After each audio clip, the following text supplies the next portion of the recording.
Bismillahirrahmanirrahim. Assalamualaikum warahmatullahi wabarakatuh. Waalaikumsalam. Waalaikumsalam warahmatullahi wabarakatuh. Bapak Ibu semuanya, alhamdulillah hari ini kita sudah menginjak hari kedua dari pelatihan kita. Pada kesempatan kali ini kita akan melakukan pelatihan selama 3 jam insya Allah dari jam 8 sampai jam 10 pagi. Saya berharap Bapak Ibu masih tetap semangat untuk mengikutinya. Dan di hari ini kita akan mendapatkan materi yang luar biasa menarik yang akan membuka pemikiran kita tentang konsep belajar dengan cara pandang yang baru. Nah, materi yang pertama nanti akan disampaikan oleh Bapak Jupri dengan judul Merdeka Belajar. Untuk itu, kami persilahkan Bapak Jupri untuk memulai materinya. Waktu dan tempat kami sediakan. Terima kasih Bu Tami sebagai moderator atas waktunya. Terima kasih. Assalamualaikum warahmatullahi wabarakatuh, Bapak Ibu sekalian. Waalaikumsalam warahmatullahi wabarakatuh. Sebelum kita mulai, alangkah kita baiknya kita angkat semangat kita dengan yel-yel, ya.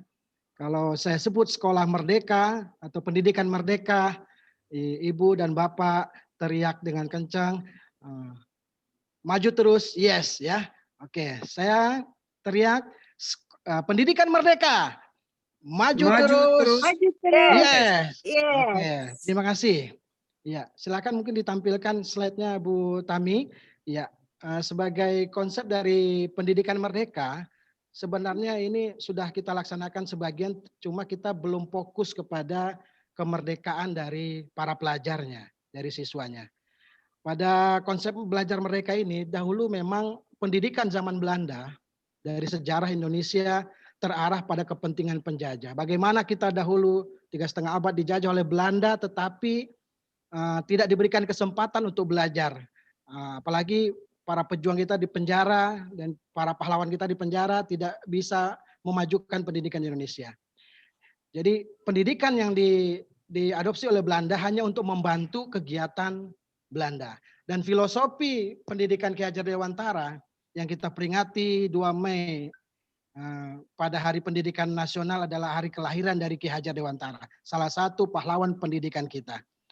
Yaitu kita ambil dari filosofi Ki Hajar Dewantara, yaitu upaya memajukan hidup. Itu konsep dari Merdeka Belajar. Tumbuhnya budi pekerti, lalu menjadi teladan dan pembiasaan atau budaya. Dan salah satu konsep berpusatnya adalah pendidikan itu berpusat kepada peserta didik, menguntungkan dan bermanfaat bagi peserta didik. Dan tujuan dari pendidikan Merdeka Belajar ini, produknya adalah profil pelajar Pancasila. Dan ayo Bapak Ibu, kita lihat bagaimana profil Pancasila itu. Slide kedua Bu Tami, silakan. Ya, profil Pancasila, Bapak Ibu. Yang pertama yang disusun oleh para ahli pendidikan kita, itu beriman bertakwa kepada Tuhan Yang Maha Esa.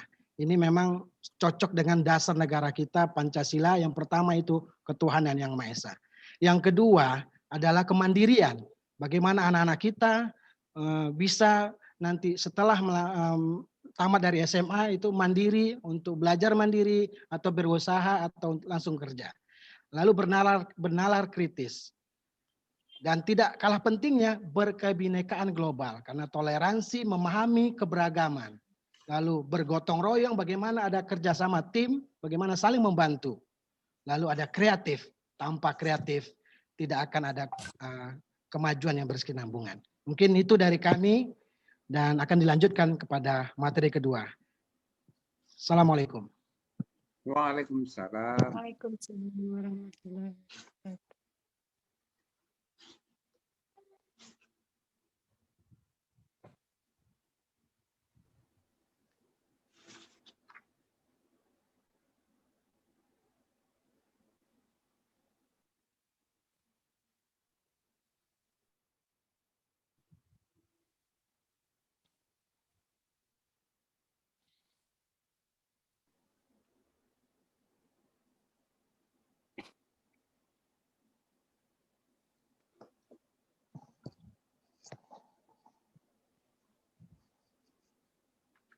Suara Bu Tami tadi enggak keluar.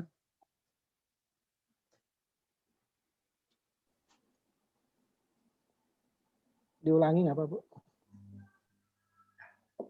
Baik Bapak Ibu, begitulah penjelasan dari Bapak Jupri tentang konsep Merdeka Belajar. Insya Allah ini akan mencerahkan pemahaman kita tentang pendidikan dengan arah yang baru. Nah, untuk selanjutnya kami akan persilahkan Ibu Sadiah untuk memberikan contoh bagi model-model pembelajaran yang memerdekakan itu. Untuk itu, waktu dan tempat kami sediakan kepada beliau. Alhamdulillah, terima kasih. Assalamualaikum warahmatullahi wabarakatuh. Waalaikumsalam warahmatullahi wabarakatuh. Saya ucapkan terima kasih kepada Ibu Tami yang telah memberikan waktu bagi saya untuk menyampaikan salah satu presentasi yang mungkin mengenai model-model Merdeka Belajar yang tadi kelanjutan dari Merdeka Belajar. Apa sih Merdeka Belajar itu? Merdeka Belajar adalah program pembelajaran untuk menciptakan suasana belajar yang bahagia, baik bagi guru maupun siswa. Apa sih Merdeka Belajar itu? Merdeka Belajar itu adalah berpusat pada siswa untuk mewujudkan 6 profil pelajar Pancasila. Yang mana 6 profil itu adalah beriman, bertakwa kepada Tuhan Yang Maha Esa dan berakhlak mulia. Yang kedua itu kebinekaan global. Yang ketiga gotong royong. Keempat kreatif. Kelima bernarkistis. Dan keenam mandiri. Ya, slide kedua Bu.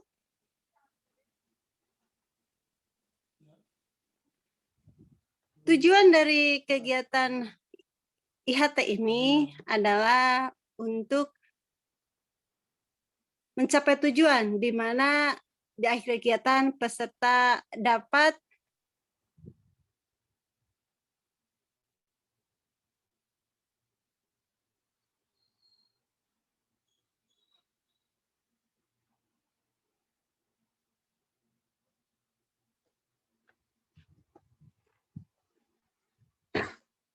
ambil salah satu contoh untuk model pembelajaran yang supaya dengan salah satu model ini bisa mempermudah kemudian segala kegiatan, aktivitas kegiatan belajar kita, karena tuntutan sekarang kita belajar itu adalah dengan cara daring.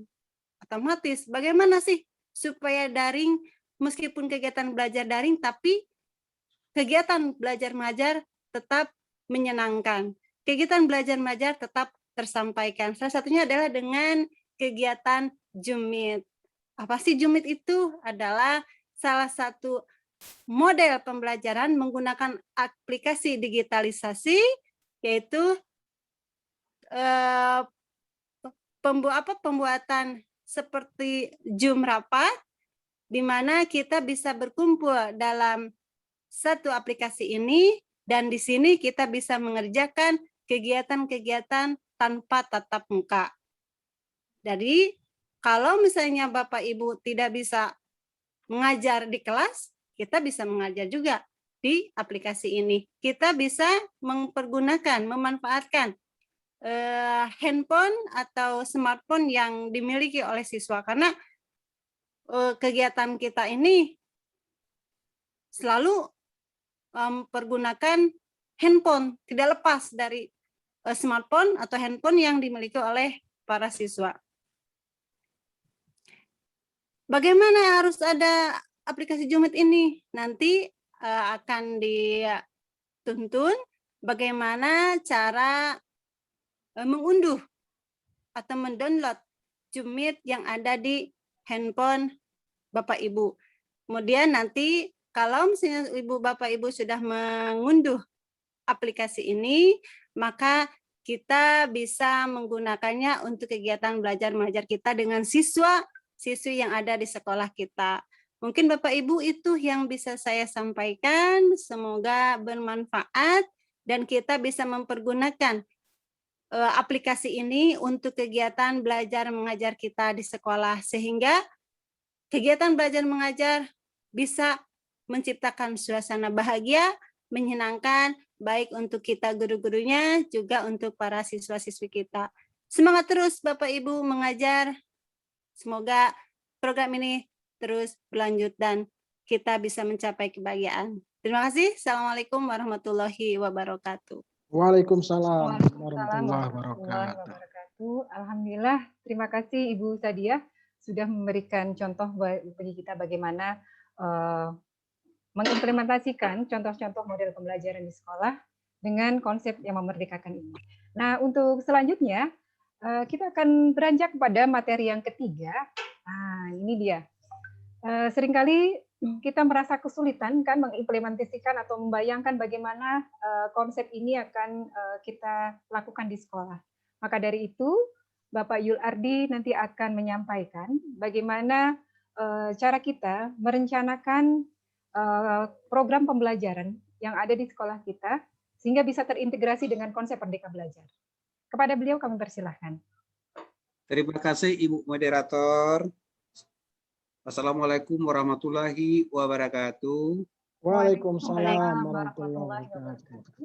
Semoga Bapak-Bapak, Ibu-Ibu sehat selalu dan selalu dalam lindungan Allah Subhanahu wa taala. Amin amin ya rabbil alamin. Amin. Bapak Ibu, luar biasa. Bapak Ibu, hari ini sudah mendapat 2 materi dari ahli-ahli yang sudah paham tentang kurikulum penggerak, ya, yang lebih duluan paham dari kita, luar biasa. Dan semoga apa yang beliau berikan itu semakin membuat Ibu bersemangat untuk menuju program baru yang telah diluncurkan pemerintah yang namanya Program Sekolah Penggerak Menuju Profil Pelajar Pancasila.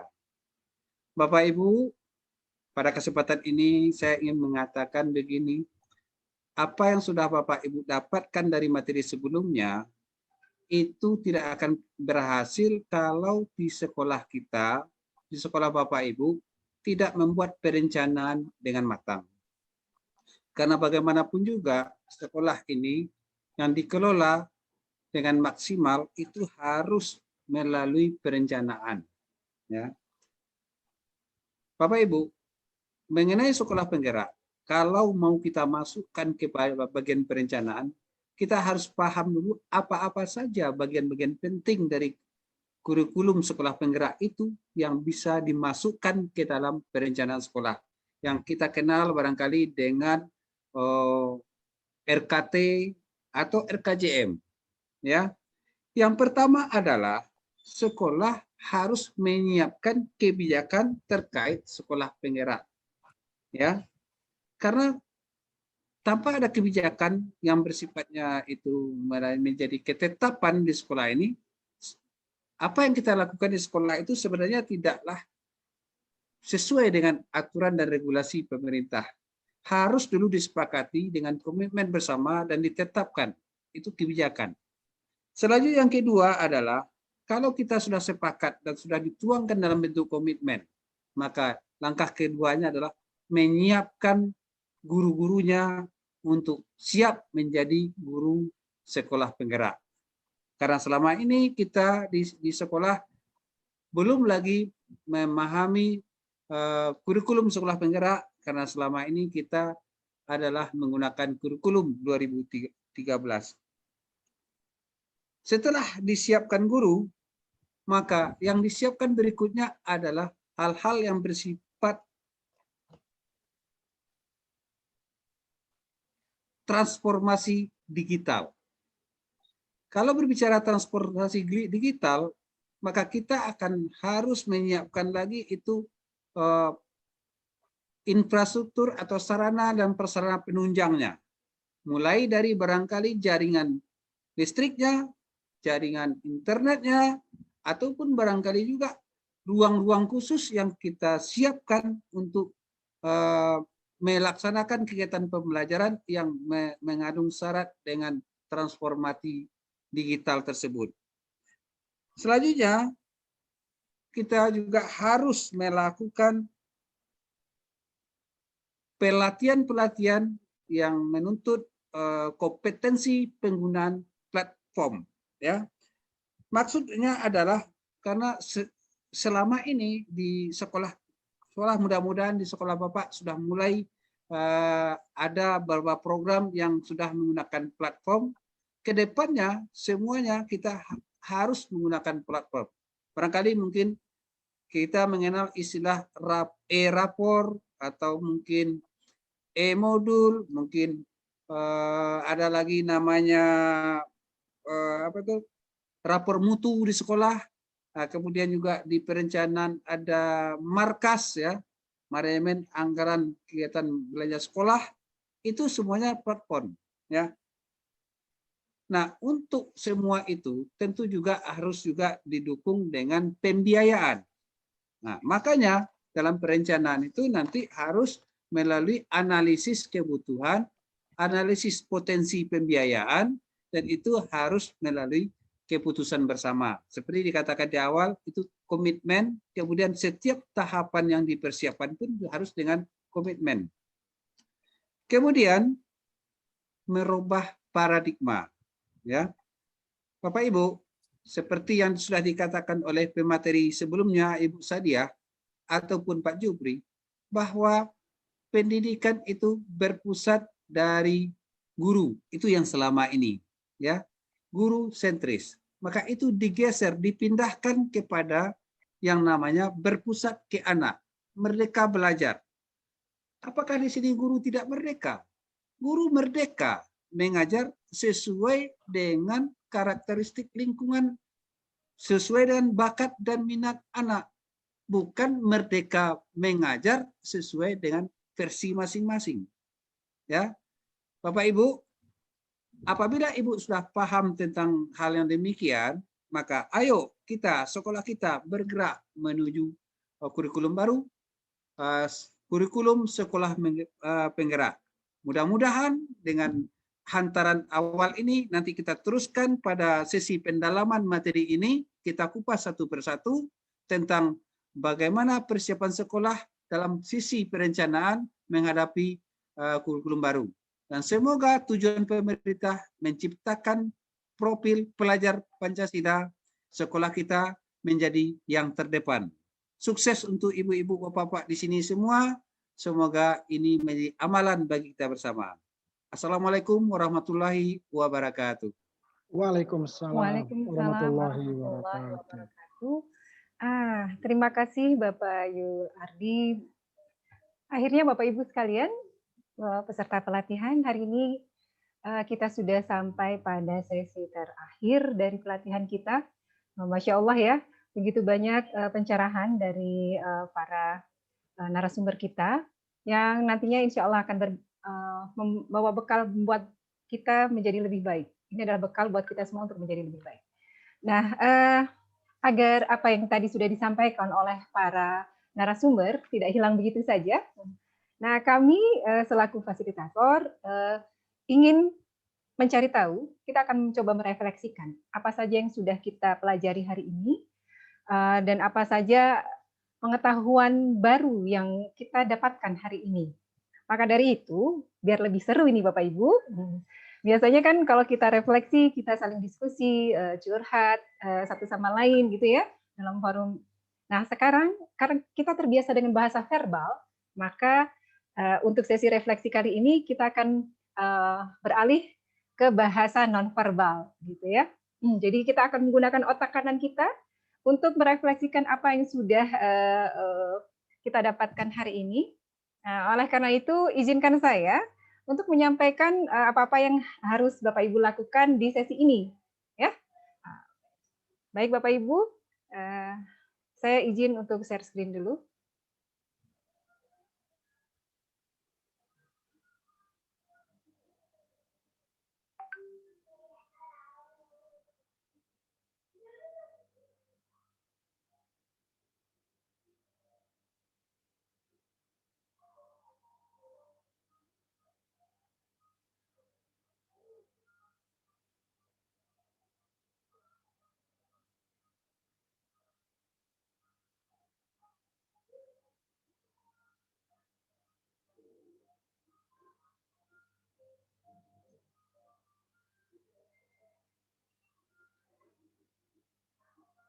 Sudah nampak Bapak Ibu? Sudah, Bu. Sudah, oke. Kita mulai ya. Nah, tadi kita sudah belajar tentang bagaimana merdeka belajar itu. Bapak Jupri sudah menyampaikan apa konsep-konsep dasar apa yang mendasari tentang teori Merdeka Belajar ini. Kemudian dilanjutkan dengan Ibu Sadiah yang sudah menunjukkan contoh-contoh, salah satu contoh bagaimana proses pembelajaran yang memerdekakan. Dan kemudian tadi sudah dilengkapi oleh Bapak Yul Ardi tentang bagaimana kita merancang proses pembelajaran yang memerdekakan ini. Nah, di akhir sesi, saya ingin Bapak Ibu untuk merefleksikan apa-apa saja yang sudah kita dapatkan, rangkuman semua yang sudah Bapak dapatkan hari ini. Nah, Bapak Ibu sekalian, bentuk dari refleksinya adalah sebuah gambar. Bapak Ibu bisa menggambar dengan aplikasi yang Bapak Ibu bisa buat di laptop atau di handphone, boleh. Atau Bapak Ibu bisa secara manual menggambar di kertas dengan warna-warna yang menarik, gitu. Saya harapkan dengan warna-warna yang menarik agar kita akan lebih cerah dan bahagia yang menjalankannya, melakukannya. Nah, tapi ada beberapa kriteria yang harus dipenuhi dari gambar yang Bapak Ibu buat, ya. Nah, kriteria itu yang pertama adalah gambar pohonnya harus ada buah, ada daunnya. Sesuatu yang tumbuh, sesuatu yang baru yang ada dalam diri kita, nanti akan dipresentasikan dengan warna daun yang hijau. Nah, rangkuman dari materi atau poin-poin utama dari materi yang Bapak Ibu dapatkan, pengetahuan yang Bapak Ibu dapatkan hari ini dari para pemateri, itu Bapak Ibu tunjukkan dalam gambar buah. Buahnya terserah, mau warna kuning, mau apel, mau jeruk, mau anggur, terserah. Sesuai kreativitas Bapak Ibu. Nah, untuk yang daun gugur, di sini saya memberikan contoh sedikit, ada daun merah yang gugur. Nanti daunnya kita bedakan berwarna merah. Ini adalah simbol dari pengetahuan-pengetahuan lama yang harus kita buang, karena kita akan menuju ke paradigma baru. Nah, apa-apa saja yang harus kita tinggalkan sebagai masa lalu dan sebagai bahan pembelajaran saja yang tidak kita lakukan, itu nanti akan dipresentasikan dengan daun merah yang gugur. Nah, Bapak Ibu, pohon refleksi ini akan selalu kita tumbuhkan sampai akhir dari proses pelatihan kita. Kalau sekarang kita hari kedua, nanti kita akan selesaikan sampai hari kelima, ya. Kita akan lihat berapa banyak dari hari ke hari daun hijau yang bertambah, buah yang bertambah, atau daun yang berguguran. Nah, maka dari itu, saya ingin bahwa pohon refleksi ini tidak hanya dibuat satu hari, tetapi berurutan dari hari ke-1, kedua, ketiga, keempat, sehingga kita akan melihat bagaimana perbedaan gambar pohon yang akan kita buat. Dan insya Allah itu adalah gambaran dari bagaimana semangat kita untuk melakukan pembaruan dalam bidang pendidikan itu tetap terus tumbuh dan berkembang. Dapat dipahami atau mungkin ada pertanyaan Bapak Ibu? Baik, Pak Yul, mungkin bisa di-unmute dulu. Insya Allah Bisa dapat dipahami, Bu. dipahami. Alhamdulillah. Dipahami. Semangat ya. Nah, waktunya untuk hari pertama ini adalah 20 menit. Saya persilahkan pada Bapak Ibu sekalian untuk memulai refleksi dari pembelajaran hari ini. Silahkan. Siap. Oke, terima kasih. Alhamdulillah kita sudah melalui hari ini dan saya lihat tadi beberapa hasil pekerjaan Bapak Ibu tentang refleksi dari materi hari ini berupa gambar. Luar biasa ya, macam-macam sekali. Hanya saya belum melihat ada pohon kelapa yang digambar, cuman ada apel, jeruk, dan anggur. Mudah-mudahan kelapa sebagai background gambar dari saya, sebagai juga ciri dari negara Indonesia yang tropis, itu nanti juga menjadi bagian dari gambar pohon refleksi kita ya. Baiklah Bapak Ibu, itulah akhir dari sesi pelatihan kita di hari kedua. Insya Allah kita akan bersama lagi besok hari dengan materi-materi yang lebih menarik, lebih mendalam, lebih tajam, yang akan membawa kita menjadi seorang guru yang profesional, yang bisa membawa anak-anak berkembang optimal sesuai dengan karakter masing-masing. Dan mudah-mudahan pewujudan profil pelajar Pancasila yang diharapkan dalam konsep ini akan bisa kita wujudkan di sekolah kita. Baiklah Bapak Ibu, akhirul kalam, terima kasih semuanya. Aplaus buat kita semua.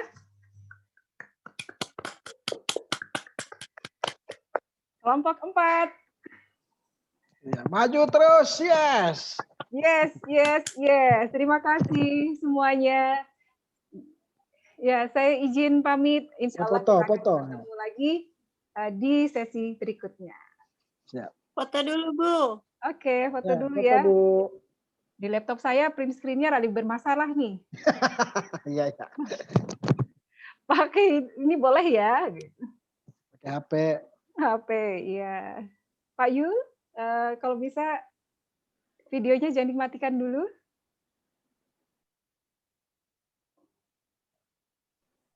Halo Pak Yul.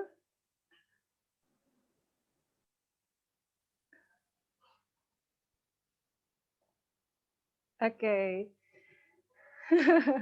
Alhamdulillah hari ini sudah kita lalui. Mudah-mudahan apa yang kita lakukan mendapatkan hasil yang baik. Terima kasih Bapak Ibu semua. Assalamualaikum warahmatullahi wabarakatuh. Waalaikumsalam warahmatullahi wabarakatuh.